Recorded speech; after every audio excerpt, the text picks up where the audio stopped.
صلی اللہ علیہ وسلم۔ الحمدللہ رب العالمین والعاقبۃ للمتقین والصلاة والسلام علی اشرف الانبیاء والمرسلین وعلی آلہ وصحبہ اجمعین، اما بعد۔ اعوذ باللہ من الشیطان الرجیم، بسم اللہ الرحمن الرحیم۔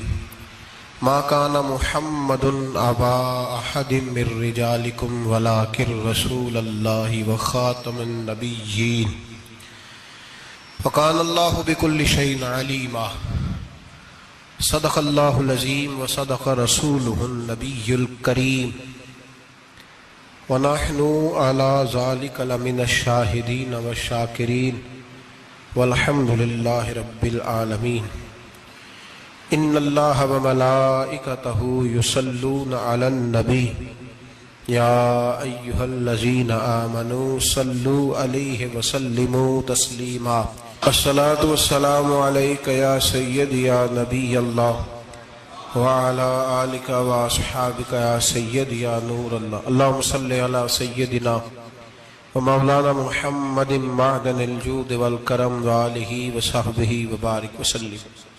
حمد و صلاۃ کے بعد قرآن مجید سورہ احزاب، اللہ تبارک و تعالی نے ارشاد فرمایا، ما کان محمد ابا احد من رجالکم، فرمایا محمد صلی اللہ علیہ وسلم مردوں میں سے کسی کے باپ نہیں، ولیکن رسول اللہ، لیکن اللہ کے رسول ہیں۔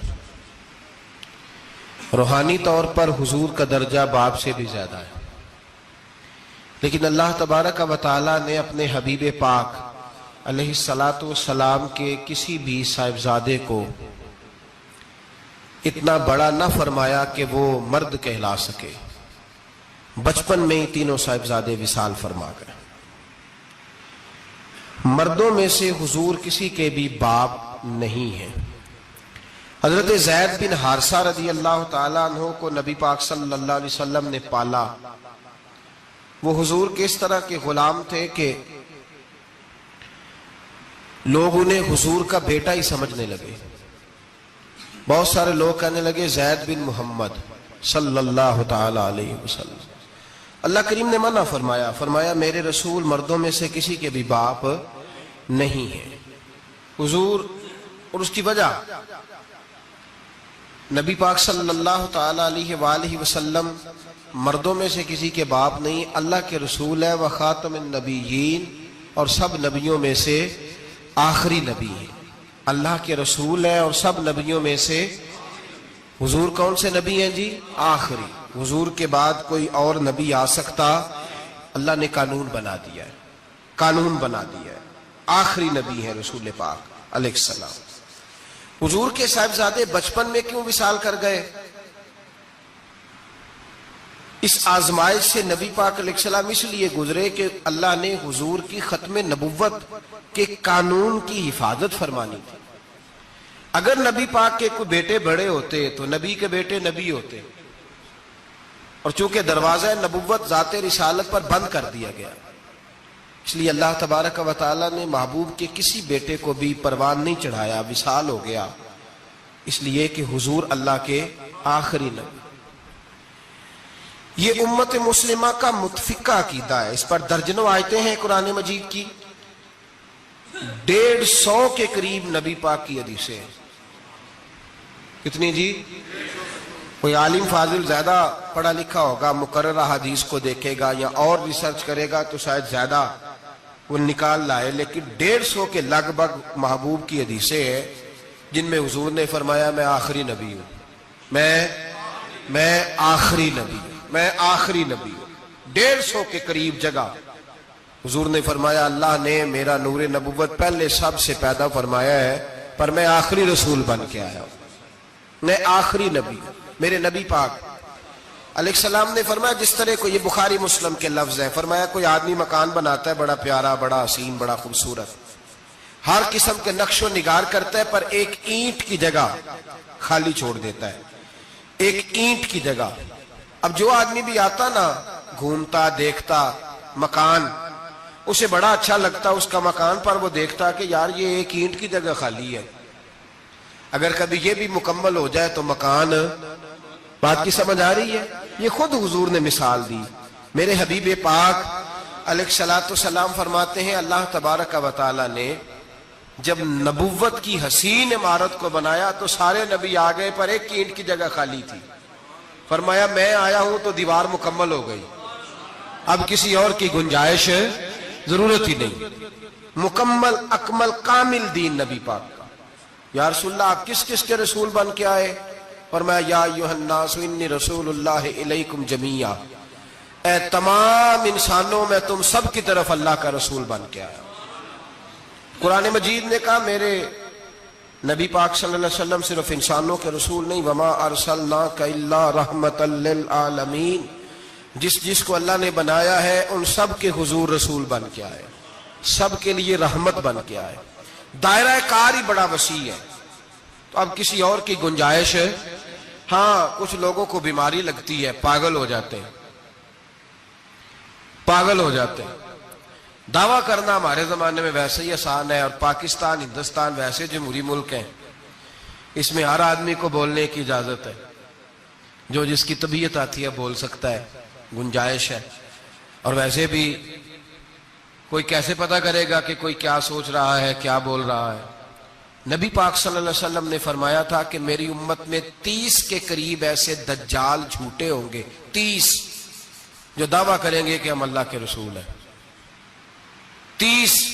لیکن فرمایا میں آخری نبی ہوں، میرے بعد کوئی نبی آ سکتا، انا خاتم النبیین لا نبی بعدی، میں آخری نبی ہوں، میرے بعد کوئی نبی آ سکتا۔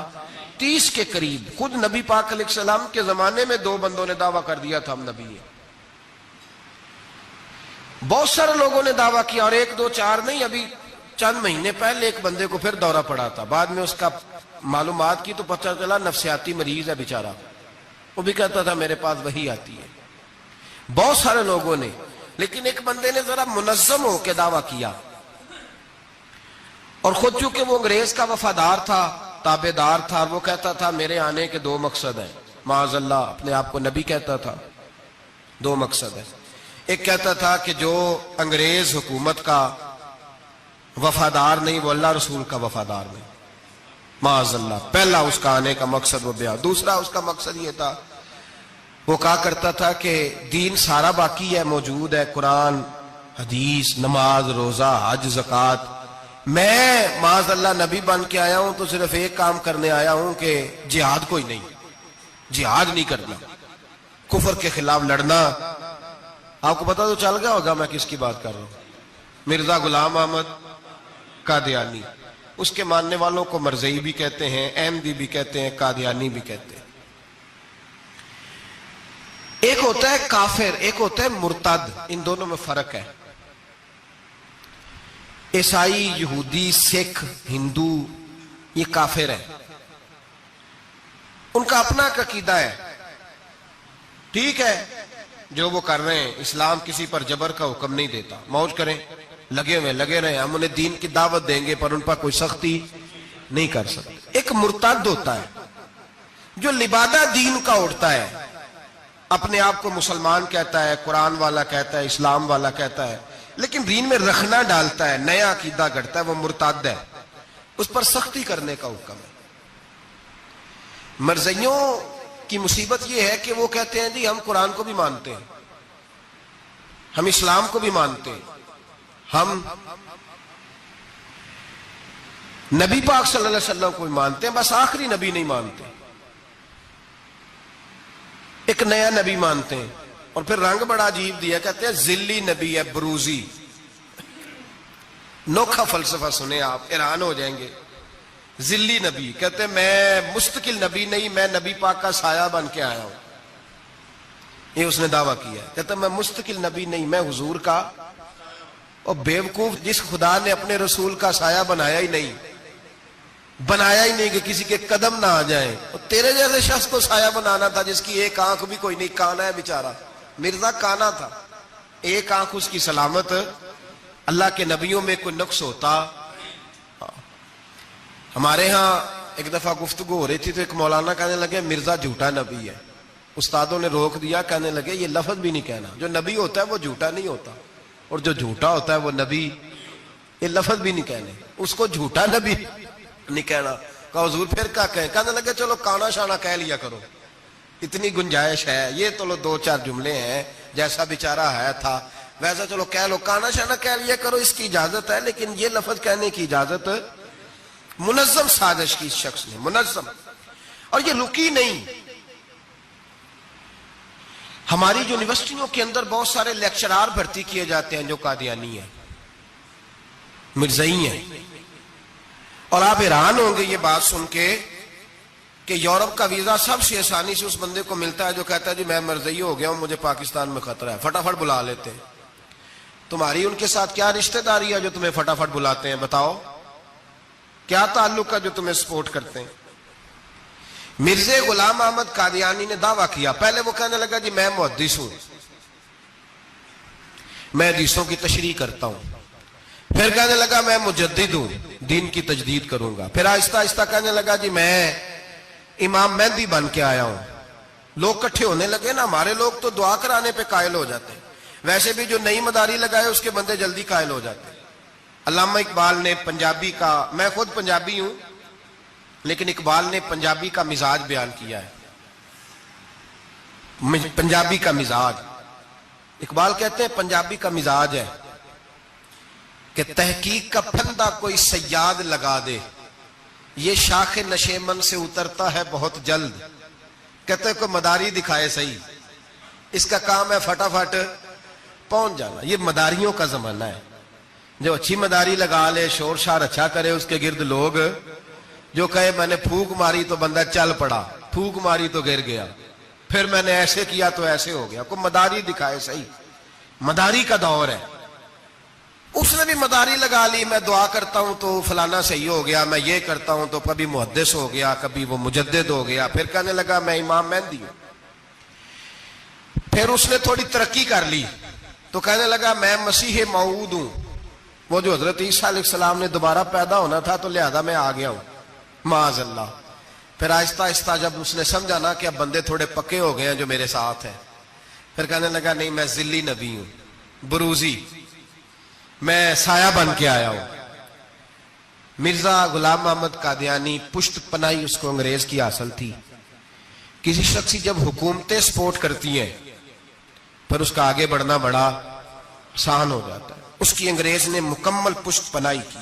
اپنے بچوں کو سمجھائیں جو بات عرض کر رہا ہوں. ہمارے اپنے شہروں میں جو معروف سکول ہیں ان کے اندر ایسے ٹیچر بھرتی ہونے لگے ہیں جو قادیانی اور مرزائی ہیں, جو گندے نظریات کے حامل لوگ, جو طرح طرح کی, آپ کو نہیں پتا, ہمیں تو شوق ہی بڑا ہے نا, بچہ ایف ایس سی کرے صحیح, جائے جدھر مرضی, بی ایس سی کرے بس وہ, اور بڑی جلدی لوگ مائل اور قائل ہوتے ہیں. ایک صاحب مجھے کہنے لگے جی اب تو سائنس بھی ماننے لگی ہے اسلام کی ساری باتوں کو. تو میں کیا مانے چاہے نہ مانے, سائنس کے ماننے سے کوئی فرق پڑتا نہیں, مانتی سائنس تو نہ مانے, کیا اس میں حرج ہے. ایک حکیم صاحب بڑے پرانے بڑے سیانے کہنے لگا جی میں 2-3 امراض کا علاج کرتا ہوں, اس میں ایک کھانسی بھی ہے, چند قطرے شراب کے ڈال کے میں دوائی بناتا ہوں, بندہ ٹھیک ہو جاتا ہے. میں نے کہا آپ کا دماغ ٹھیک نہیں. میرے نبی پاک صلی اللہ علیہ وسلم نے جس چیز کو گند کہا ہے اس میں کبھی شفا ہو سکتی, سارا زمانہ بھی کہے کہ ٹھیک ہو جائے گا تو اس میں شفا ہو سکتی. جو پیشاب سے زیادہ پلید ہے اس میں بھی کبھی شفا ہو سکتی ہے. تو سائنس مانے, حکمت جو مرضی کہے. ڈاکٹر روز کہتے ہیں کزن میرج سے مسائل بنتے ہیں, قریبی رشتہ داروں میں شادی کرنے سے. رسول پاک علیہ الصلوۃ والسلام نے سگے چچا کے بیٹے کے ساتھ حضرت فاطمہ کا نکاح کیا.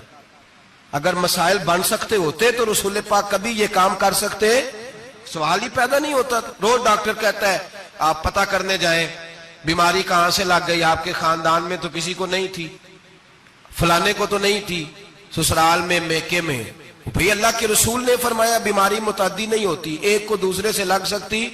تو ساری دنیا کے ڈاکٹر کہیں بے شک ہماری طبیعت مان سکتی, ہم کوئی کچے نظریات کے لوگ ہی نہیں. یہاں تو بندے فٹافٹ ایسے ہو جی وہ سنا تھا, اس نے کہا تھا, کیا مطلب ہے, ساڈے نبی دی زبان ساڈے واسطے قرآن، ساڈے نبی دی زبان ساڈے واسطے قرآن. ختم ہو گئی بات. جو مرضی کو کہتا پھر. عقیدہ مضبوط زبردست، ایک منٹ کے لیے بھی ہلنے کی ضرورت نہیں. مرزا صاحب نے دعوے کر دیے، لوگ کٹھے ہونے لگے، انگریز کی پشت پنائی تھی، اور اس نے سب سے پہلا اٹیک ان لوگوں پہ کیا جو سردار کہلاتے تھے، چودھری کہلاتے تھے، زمیندار تھے. غور کریں جو بات سمجھا رہا ہوں. اس کا سب سے پہلا الناس والا دین ملوکہم، لوگ اپنے سرداروں کے مذہب پہ ہوتے ہیں. مرزے کا سب سے پہلا اٹیک، قادیانیوں کا سب سے پہلا جو حربہ تھا وہ چودھری لوگ تھے، بڑے لوگ. اس لیے کہ اسے پتا تھا کہ ان لوگوں پہ قبضہ جمایا جائے گا تو باقی جو عوام ہے اس کو قریب کرنا آسان ہو. بڑے بڑے ذمہ داروں پہ، جگیرداروں پہ، مالداروں پہ، رئیس لوگوں پہ اس نے پھندے ڈالے، قابو کیے، اور ایک جمعیت تیار کر لی. پھر جب لوگ کٹھے ہو گئے اور اس نے دعویٰ کر دیا کہ میں نبی ہوں، علماء نے اس کو کئی دفعہ بلایا. حضرت پیر میر علی شاہ صاحب رحمت اللہ علیہ، پیر صاحب نے فرمایا کسی میدان میں سامنا تو کر، گفتگو تو کر، پر وہ سامنے آنے کو تیار. امیر ملت پیر جماعت علی شاہ صاحب محدث علی پوری رحمت اللہ علیہ فرمایا سامنے تو آ، نہ کہیں سامنے تو آ تو صحیح. حضرت حجت الاسلام مولانا حامد رضا خان صاحب رحمت اللہ تعالی علیہ حضرت کے صاحبزادے فرمانے لگے تو ایسا بے ایمان ہے، سامنے کیوں نہیں آتا؟ باہر تو نکلنا، آ تو صحیح. ہم تو اس رسول کے ماننے والے ہیں جو ہر میدان میں سامنے آ جاتے تھے، ہر میدان میں، ہر میدان میں. لیکن نا نبی دنیا میں تبلیغ کرنے آتے ہیں، کشتی کرنے نہیں آتے. مولانا حامد رضا صاحب نے وزیر خان مسجد میں تقریر کی، اعلیٰ حضرت کے شہزادے تو فرمانے لگے ہم تو اس رسول کے ماننے والے جو ہر میدان میں سامنے رہے. نبی پاک باہر نکلے تو رکانہ پہلوان بکریاں چرا رہا تھا، کھیت میں تھا. کہنے لگا میں نبی تب مانوں گا جب میرے ساتھ کشتی کریں گے. حضرت بلال حبشی رضی اللہ تعالیٰ عنہ فرماتے ہیں کہ حضور کا مزاج نرم و نازک تھا، ہاتھ پھول سے زیادہ نرم ہوتے تھے، کستوری سے زیادہ خوشبودار ہوتے تھے، نرم و نازک وجود تھا، مکھی نہیں بیٹھتی تھی. جب اس نے یہ بات کی تو میرا دل کیا میں آگے بڑھ کے کہوں تو بیوقوف ہے، کبھی کشتیوں کے ساتھ بھی تبلیغ ہوئی ہے، بیوقوف ہے تو. کہتے ہو کہنے لگا جی میرے ساتھ تو سینکڑوں لوگ آئے، کوئی مجھے گرا نہیں سکا، اگر آپ گرا دے تو میں کلمہ پڑھ لوں گا. کہتے رسول پاک نے آستینیں چڑھائی، فرمایا چل آجا کشتی کر لیتے. تو آ صحیح میدان میں نکل. میرے رسول پاک نے آستین چڑھائی، تامت مبارک کو سمیٹا، فرمایا چل آجا آجا. ہر میدان میں رسول پاک تشریف لائے. نبی پاک سامنے ہوئے، حضور نے اس کو داؤ لگانے کا موقع دیا. کبھی ٹانگوں کی طرف بھاگتا، کبھی پیچھے آتا، کبھی دائیں. جب بھاگ بھاگ کے حضرت بلال کہتا ہے وہ بھاگ رہا تھا، حضور مسکرا رہے تھے. سبحان اللہ. نبی پاک کیا بات ہے، سرکار ہنس رہے تھے کہ چل چل یار ٹھیک ہے بھاگ دوڑ لے. جب بھاگ دوڑ لیا تو میرے نبی پاک نے بازو سے پکڑا، 2-3 دفعہ لایا تو زمین پہ گر گیا. حضور نے پکڑ کے اٹھایا، فرمایا میں صرف گرانے نہیں آیا، میں تو اٹھانے آیا ہوں.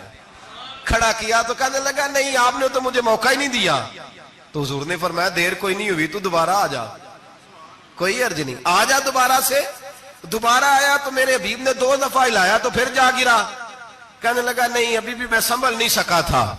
فرمایا کوئی عرض نہیں، یہ کوئی ایسا معاملہ ہے تو دوبارہ آ جا. اب کہ جب آیا نا تو حضرت بلال کہتے ہیں وہ دستے مبارک جن کو میں تھامتا تھا تو لگتا تھا پھول تھام لیے ہیں، ان ہاتھوں سے حضور نے اٹھا کے فضا میں بلند کیا اور حضور نے دھڑام سے زمین پہ گرایا تو کلمہ پڑھتا ہوا کھڑا ہوا. کہنے لگا اے محبوبہ جو تیرے ہاتھ میں طاقت ہے وہ تیری نہیں، وہ خدائی طاقت ہے، وہ خدائی طاقت ہے، خدائی. میرے رسول پاک علیہ السلام ہر میدان میں. علماء نے کہا تو نکل تو صحیح، پر کبھی باہر نکلا فوت کہاں ہوا تھا؟ پتا تھا آپ کو فوت کہاں ہوا تھا؟ جی چلو مینوں تے دسن دی لوڑ ہی نہیں، تہاں تے سارا پتا ہوتا. باتھ روم میں مرا وہ، باتھ روم میں. اور آج تک لوگ باز نہیں آئے. ان کی عبادت گاہیں ہیں، بڑے چکر ہیں. اب ایک نیا بہانہ میں سنتا ہوں، نیا بہانہ. کہتے ہیں جی پاکستان کی اسمبلی نے انہیں کافر کہا ہے. اسمبلی وزیر اعظم صاحب شیخ الحدیث ہے آپ کے، اسمبلی میں جو لوگ بیٹھتے ہیں شیخ، ان کا کیا کفر اسلام سے، کیا وہ کسی کو کہیں گے بیچارے. سورت اخلاص تو ہمارے وزیر داخلہ اور وزیر خارجہ نہیں سنا سکتے. یہ حال ہے. بہت بڑے بڑے بیرسٹر کہلانے والوں کو سورت اخلاص نہیں آتی، انہوں نے کسی کو کافر مسلمان کیا کہنا ہے. اسمبلی کا مسئلہ نہیں ہے. امت مسلمہ کے علماء محدثین محققین کا متفقہ فیصلہ ہے کہ مرزائی کل بھی کافر تھے، آج بھی قیامت تک کافر، اور بدترین کافر ہے، ہلکے پھلکے کافر بھی نہیں، سپرلیٹر ڈگری ہے، زبردست قسم کے کافر ہے، چھوٹے موٹے بھی نہیں، آخری درجے کے بدترین مشرک ہیں. ہم لوگوں کی اپنی موج ہے جمہوری، اور نہیں جی نہیں نرمی کرنی چاہیے، نہیں جی نہیں نرمی کرنی. ایک پارٹی والا دوسرے پہ سختی کر رہا ہے. مذہب کے معاملے میں سارے اس نے اخلاق کے قائل ہیں، سب اخلاق کے قائل ہیں. نرمی کرو ٹھیک ہے، سب کو کہو چلو ٹھیک ہے گلی برابر کی ہے، ووٹ برابر کے لے لو. وہاں کہتے ہیں نہ دیے تو لڑائی بھی ہوگی، ناراضگی بھی ہوگی، جھگڑا بھی ہوگا، یہ بھی ہوگا. دنیا داری کے معاملے میں سختی، اور دین کے معاملے میں ایسا نہ کرو. وہ بدترین مشرکین ہیں، انہوں نے ایسے ایسے ظلم کیے. وہ تو کہتے ہیں جو ہمارے پیچھے نماز، مرزا تو یہ کہتا تھا جو مجھے نہیں نہ مانتے وہ سارے شیطان کے پیروکار ہیں. تو سب کو شیطان کہہ رہا ہے، تو نرمی کر رہا ہے. اور پھر اس کی کرامتیں بڑی عجیب تھی. فرشتہ آتا تھا وہی لے کے، اس کا نام تھا ٹیچی. ٹیچی اپنی کتاب میں لکھا ہے. نام کیا ہے؟ نبی پاک صلی اللہ علیہ وسلم نے فرمایا کہ جناب عائشہ کے ساتھ میرا نکاح اللہ نے آسمانوں پہ کیا ہے. اس نے حدیث پڑھ لی تو سویرے اٹھی اس نے بھی ایک فتویٰ دیا. ایک بی بی تھی، نام تھا محمدی بیگم. کہنے لگا میرا بھی اس کے ساتھ آسمانوں پہ نکاح ہو گیا ہے. پھر ساری زندگی محمدی بیگم کی منتیں ہی کرتا رہا. اس نے کہا میں نے نہیں کرنا تیرے بے ایمان کے ساتھ نکاح. کیسا آسمانوں پہ نکاح ہوا تھا، پھر زمین پہ ہو سکا؟ ایسا بدبخت آدمی، ایسا بدبخت. اور اس کو جو خوابیں آتی تھی بڑی نرالی تھی. 15 روپے کا ملازم تھا، وہ ماہانہ 15 روپے ملتے تھے، سیالکوٹ میں ملازمت کرتا تھا. جب یہ اس نے ڈھونگ اور ڈرامہ رچایا تو موجیں لگ گئی. میں نے کہا کہ مداری کوئی بھی کرے تو لوگ کٹھے ہو جاتے، سیدھی سیدھی بات، صاف ستھری بات تو اتنی جلدی ہضم ہی نہیں نہ ہوتی لوگوں کو. تو اس نے جب وہ کہتا ہے مجھے خواب آئی ہے. خواب کیا آئی ہے؟ کہتا وہ میرے پاس کوئی آنے والا آیا تو مجھے ہزاروں روپے دے گیا ہے. جب بھی اس کو خواب آئی کوئی ہزاروں روپے کی آئی، دولت کی آئی. ملا رومی نے بڑی پیاری بات لکھی ہے. ملا رومی کہتے ہیں کہ ایک بادشاہ تھا تو اس کے زمانے میں ایک بندے نے نا نبوت کا دعویٰ کر دیا. اس نے کہا میں بھی نبی ہوں. معاذ اللہ ثم معاذ اللہ. بادشاہ بڑا سمجھدار تھا، سیانا بندہ تھا. اس نے کہا اس کا پس منظر تو پتا کرو، کوئی پاگل تو نہیں، کوئی گھر میں جھگڑا تو نہیں رہتا، اس کا بھوک کا ستایا ہوا تو نہیں، کیونکہ اس طرح کے بندے مختلف دعوے کرتے پھرتے ہیں. پتہ کیا، معلومات کی تو لوگوں نے آ کے بادشاہ کو بتایا کہ نا کچھ نہیں نا تو 15 دن اس کو روٹی نہیں ملتی بیچارے کو.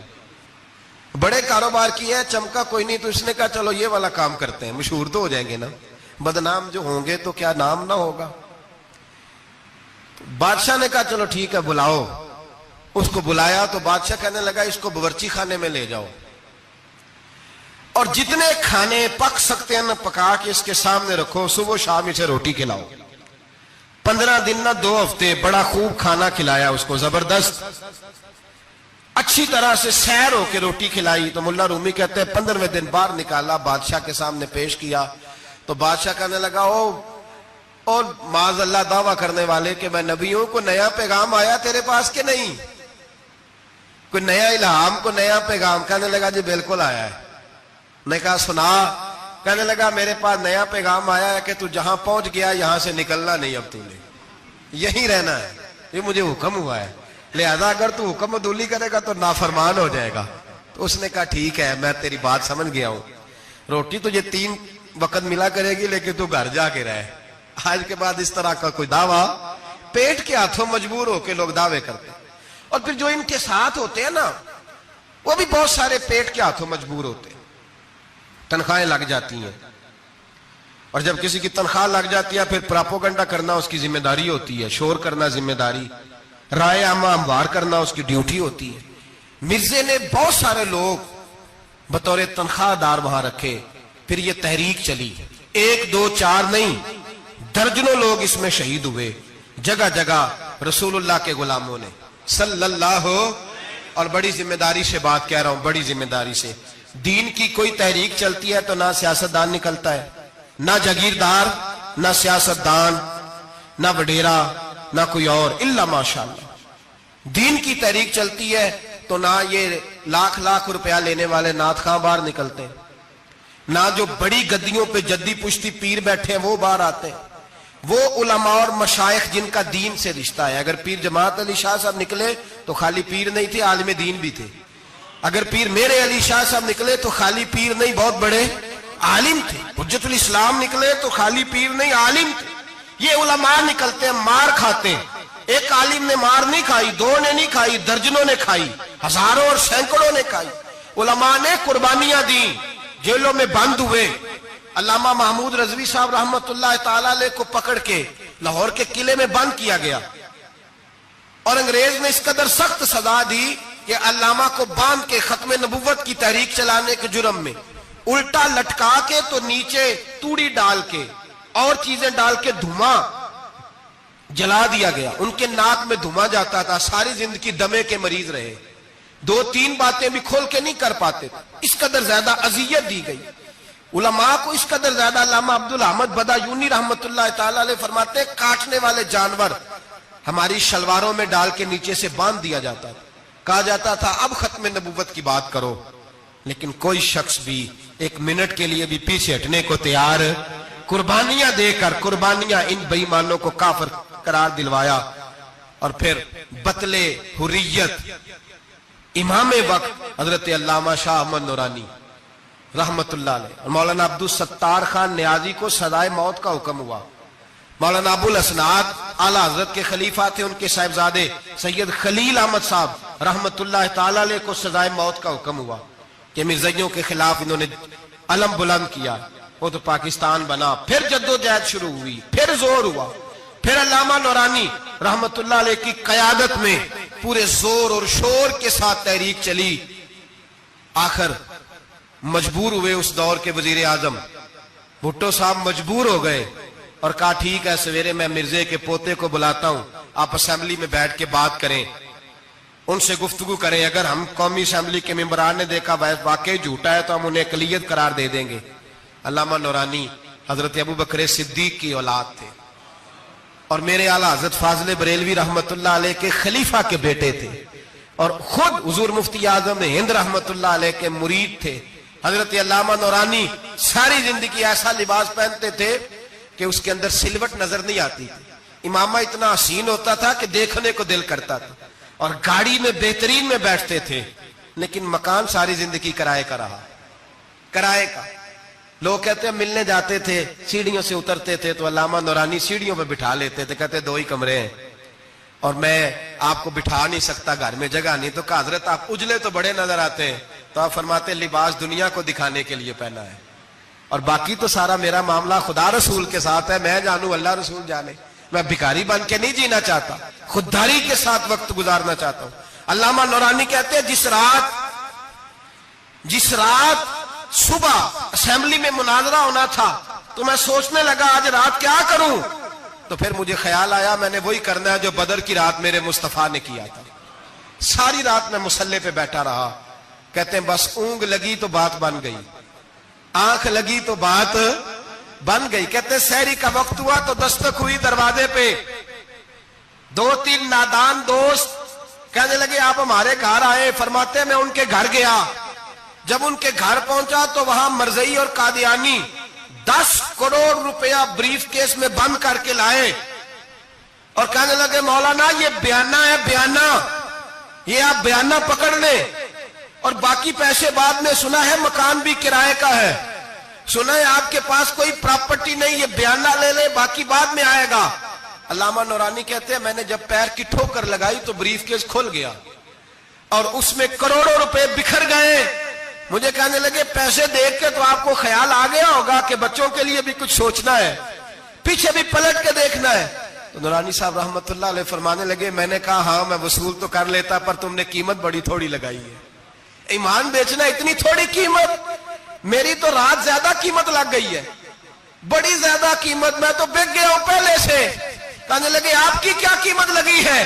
فرمانے لگے رات میں درود پڑھتے پڑھتے سویا ہوں تو مدینے والے رسول کا دیدار نصیب ہوا ہے اور نبی پاک نے تھپکی دے کے کہا فکر نہ کرنا میں تیرے ساتھ ہوں.